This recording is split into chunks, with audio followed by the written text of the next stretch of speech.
যদি কাপড় ঝাড়ো, কাপড়ে ধুলাবাড়ি লাগছে, এটাকে ঝাড়ো, তোমার বাবার সামনে বসা আছে, তাহলে তুমি বেয়াদব সন্তান, কুলাঙ্গার সন্তান। তুমি তোমার বাবার হক আদায় করো নাই, বেয়াদবি করেছো, নষ্ট করেছো, তার সামনে শুধু কাপড়টা ঝাড়া দিয়েছো। এটার কারণে, কারণ তুমি কোন রাজার সামনে, তুমি কোন পদস্থ কর্মকর্তার সামনে, পাওয়ারফুল কোন ব্যক্তির সামনে কাপড় ঝাড়া দিবা না।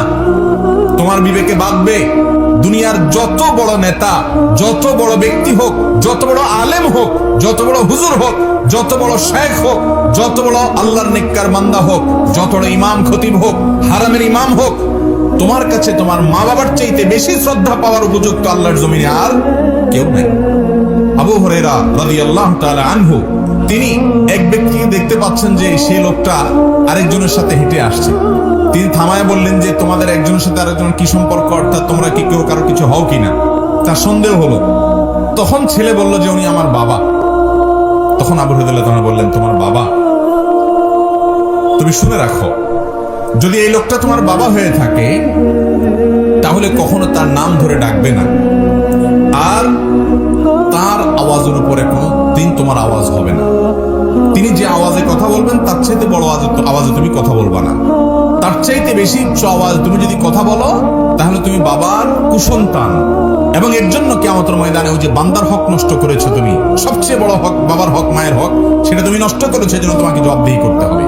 তার চাইতে কখনো জোরে যেন আওয়াজ না হয়। বাসাতে, বাড়িতে, ঘরে যখন কথাবার্তা হবে, বাপের আওয়াজ হচ্ছে যে তোমার আওয়াজ যেন বড় না হয়, এটা তোমাকে খেয়াল রাখতে হবে। আর কখনো কোন জায়গায় হাজির হয়েছো, তোমার বাবা চেয়ারে বসার আগে তুমি বসবা না। বাবা বসবে তারপরে তুমি বসবে। যদি কখনো একসাথে চলো তো কখনো বাবার সামনে দিয়ে হাঁটবা না, তুমি পিছনে থাকবা, তোমার বাবার সামনে হাঁটবে, এবং এমন ভাবে হাঁটবা যে যে কেউ দেখে জিজ্ঞেস করা না লাগে এরা বাপ সন্তান, দেখেই বুঝতে পারে উনি বাপ, উনি সন্তান। তোমার আদব থেকে, তোমার লেহাজ থেকে, তোমার ভদ্রতা থেকে। ভাইরা আমার, আজ এই জিনিসটা হারিয়ে গেছে।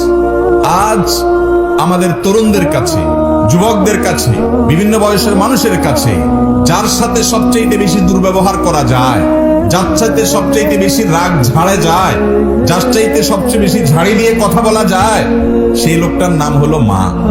ঠিক না বেটি? অফিসে বসের সাথে খুব ভদ্র হইয়া চলি আমরা, নিজের নেতার সাথে ভদ্র হইয়া চলি আমরা, যার কাছে কোনো ঠেকা আছে, কাজ আছে, তার কাছে একেবারে বিড়াল হইয়া চলি আমরা। বন্ধু বান্ধবের সাথে তো আমরা একেবারে অন্তরঙ্গ জিগরি দোস্তের মতো চলি আমরা, নিজের বউয়ের কাছেও বিড়াল হয়ে চলি আমরা। সব জায়গায় আমরা যতটা ভালো থাকি, যেই ব্যক্তিটাকে কথায় কথায় ঝাড়ি দিয়ে কথা বলাটাকে আমাদের অধিকার মনে করি, তিনি হলেন আমাদের হতভাগা মা। ঠিক না বেটি? অথচ আল্লাহর জমিনে এই মা এবং তারপর বাবা, এই দুটি মানুষ হলেন আমাদের সবচেয়ে বেশি সম্মান, শ্রদ্ধা, এহতেরাম, ভদ্রতা, শিষ্টাচার, সুন্দর আচরণ, বিনম্র ব্যবহার, আমাদের সব আনুগত্য এবং বিনয় পাওয়ার হকদার এই দুটি লোক। আল্লাহ তাআলা আমাদেরকে মা বাবার হক আদায় করার তৌফিক দান করুন। 10 শ্রেণীর মানুষের হক যদি আপনি আদায় করতে পারেন, আপনি বান্দার হকের ক্ষেত্রে মৌলিক কাজটা করে ফেললেন, 80% হক আদায় হয়ে গেল। তার মধ্যে থেকে মা এবং বাবা, তাদের হক কি আদায় করবেন? নাম্বার 1, তাদেরকে শ্রদ্ধা করবেন আচার আচরণে। ওই যে বললাম, প্রজা যেরকম রাজার সামনে থাকে, দাস যেরকম মালিকের সামনে থাকে, আপনার অফিসের সর্বোচ্চ বস কর্মকর্তার সামনে যেরকম থাকেন, তার চাইতে বেশি বিনয়ে অবনত হয়ে, শ্রদ্ধায় নিজেকে তুচ্ছ করে তাদের সামনে থাকবেন। আপনার মা পৃথিবীর সবচেয়ে বড় রানী আপনার কাছে, আপনার বাবা পৃথিবীর সবচেয়ে বড় রাজা আপনার কাছে। শুধু রাজা আর রানী না, দুনিয়ার যত আলেমকে শ্রদ্ধা করেন, যত হুজুরকে সম্মান করেন, সমস্ত হুজুর পরে আপনার কাছে সবচেয়ে বেশি সম্মানের হকদার কে? আপনার মা, এরপর আপনার বাবা। চেষ্টা করব না আমরা ইনশাআল্লাহ।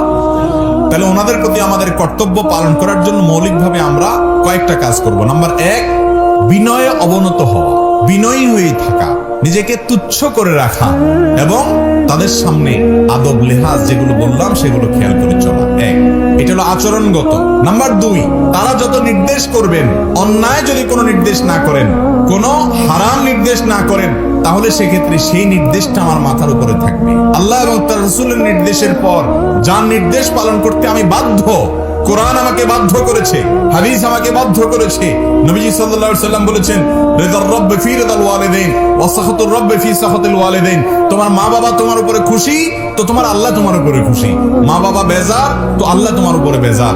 তারা উভয়ে হলেন তোমার জান্নাতের দুয়ার, জান্নাতের দুয়ার তোমার মা বাবা। এই লোকগুলোকে তুমি সন্তুষ্ট রাখতে পারলে তোমার জন্য জান্নাত হয়ে গেল। হ্যাঁ, অযৌক্তিক কোনো কারণে তোমরা অসন্তুষ্ট হলে সেটা ভিন্ন কথা, এর জন্য আপনার দায় নাই। কিন্তু যৌক্তিক কোনো কারণে তারা যেন অসন্তুষ্ট হতে না পারেন, বিশেষ করে আপনার আচরণগত কারণে যেন না পারেন। যদি কখনো আচরণগত খারাপ কিছু হয়ে যায়, সঙ্গে সঙ্গে যখনই আপনার হুঁশ ফিরে আসবে যে আমি কি করলাম, তাদের পাও জড়িয়ে তাদের কাছে ক্ষমা চেয়ে চোখের পানি ফেলে মামলাটা নিষ্পত্তি করে নিতে হবে। যদি আপনার মা বাবা দুনিয়া থেকে চলে যান আর আপনি মাপ চাওয়ার সুযোগ না পান, তাহলে মামলা বড় জটিল, বড় কঠিন। এই জন্য দ্বিতীয় কাজ হলো তাদের আনুগত্য করা, যখন নির্দেশ করবে নির্দেশ পালন করা। কত গুরুত্বপূর্ণ দেখেন, আপনি নফল নামাজে দাঁড়াইছেন, আপনার মা ডাক দিয়েছে, আপনি নামাজে আছেন, কিন্তু আপনার মার ডাক শুনে আপনি বুঝতে পেরেছেন খুব জরুরি কোনো বিষয়ে ডেকেছে, তাহলে নফল নামাজ ছেড়ে আপনার মায়ের ডাকে আপনাকে সাড়া দিতে হবে। এর নাম ইসলাম। নফল নামাজ আল্লাহর দরবারে দাঁড়িয়েছেন, সেটা ছেড়ে পর্যন্ত মায়ের ডাকে যেতে হবে। এইরকম মাসআলাও আছে, এরকম পরিস্থিতিও আছে। কত বড় জায়গায় আল্লাহ তাআলা রেখেছেন মাকে বাবাকে, আমরা কোথায় রেখেছি? নামাজ, কালাম, ইবাদত, বন্দেগী, জিকির, আজকার এগুলো কিচ্ছু কাজে আসবে না যদি আপনি মা বাবার হকের মধ্যে ত্রুটি করেন। তাহলে দ্বিতীয় কাজ হলো তাদের নির্দেশ পালন করা, নির্দেশ পালন করা। করতে বলেছেন, অন্যায় যদি না হয় নির্দেশটা অবশ্যই আপনাকে পালন করার চেষ্টা করতে হবে। হ্যাঁ, এমন নির্দেশ করেছেন যেটা পালন করা আপনার সম্ভব না, সাধ্যের বাইরে, তাহলে সেক্ষেত্রে বিনয়ের সাথে অপারগতা প্রকাশ করবেন, বেয়াদবি করতে পারবেন না, তর্ক করতে পারবেন না, ধমক দিয়ে কথা বলতে পারবেন না। নাম্বার 3, তাদের প্রতি সার্বিকভাবে ইহসান করবেন, তাদের ভরণ পোষণ দেওয়া, তাদের আরাম যেন হয় সেই খেয়াল করা, তাদের যত রকমের খেদমত আছে সেই খেদমত গুলো করা। আল্লাহ তাআলা আমাকে আপনাকে মা বাবা প্রতি যে আমাদের কর্তব্য আছে, দায় আছে, তাদের যে অধিকার আর পাওনা আছে আমাদের কাছে, এটাকে যেন আমরা পুরোপুরি করতে পারি আদায়।